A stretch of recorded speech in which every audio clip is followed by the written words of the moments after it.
Good afternoon, Congressman Scott, Leader Pelosi, and distinguished members of the committee. I'm Dr. Dewey Cornell, Professor of Education at the University of Virginia.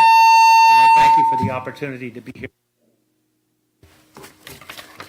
I've studied youth violence for 34 years as a forensic clinical psychologist, and in 2001 I developed a threat assessment program for K-12 schools. Currently, I direct an NIJ-funded project to study statewide implementation of threat assessment in nearly 2,000 Virginia public schools.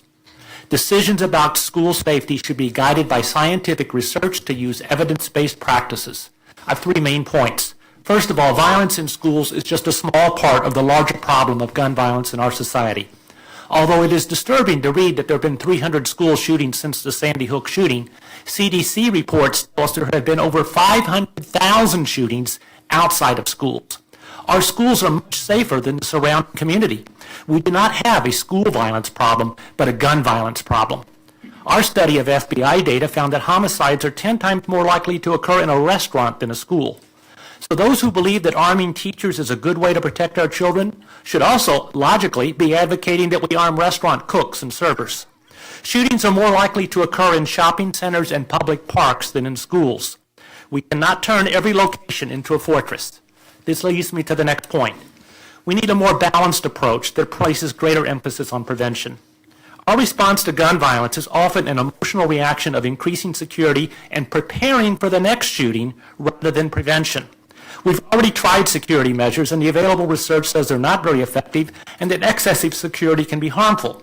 It's been reported that schools spent $5 billion after the Sandy Hook shooting. Even if we spend $5 billion more and somehow make every school impregnable, we would stop only 0.1% of all shootings. We need legislation that has a real emphasis on prevention. Prevention must start long before the gunman is in the parking lot. Comprehensive prevention requires a three-tiered public health approach. First tier, universal programs, such as improving school climate so that all children can succeed in school. Many mass shootings are committed by individuals whose anger and resentment was fueled by bullying, harassment, and discrimination they experienced at school. We need school discipline reform so that students are helped to correct their behavior rather than being driven out of school as part of the school-to-prison pipeline.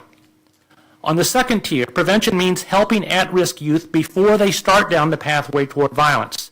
Our schools, as you've heard, are underfunded and understaffed when it comes to special education and mental health services. Put an armed guard in a school, and you might prevent one shooting in one building. Put a counselor or psychologist in a school, and you have the potential to prevent multiple shootings throughout your community.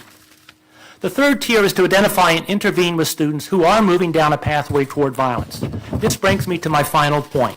Threat assessment is a safe and effective way to help students who threaten violence. Threat assessment is a systematic process of evaluation and intervention for persons who've made verbal or behavioral threats of violence. Now, threat assessment was developed to protect public figures, but 20 years ago, the FBI and Secret Service recommended that it could be used in schools. The traditional law enforcement approach to threat assessment is focused on assassins and terrorists, but we're working primarily with kids. So my colleagues and I developed a threat assessment model that was adapted for schools, and over the past 17 years, we've disseminated it to thousands of schools nationwide and conducted 11 studies of its effects. Now, kids make threats frequently when they're angry or upset or just trying to get attention. In almost all cases, students need counseling and discipline, not criminal charges. Schools must be careful not to overreact to student threats. To be effective, threat assessment teams should use evidence-based practices, which means that they're supported by controlled studies. In 4 studies, we found that fewer than 1% of students carry out their threats. An important concern is that threat assessment might increase the use of exclusionary discipline and might disproportionately affect students of color. On the contrary, 8 studies found that our schools saw a decrease in school suspensions and used expulsions and arrest in only 1% of cases. We've also found in 3 studies that threat assessment does not produce racial disproportionality, but actually reduces it. In conclusion, we believe that prevention has long been overshadowed by the rush to increase security measures. Threat assessment is valuable so that students are not stigmatized or punished for minor misbehavior. It allows schools to identify students in need of mental health services and take law enforcement action when it is appropriate. Let's give prevention a chance. I'm happy to answer any questions that you may have.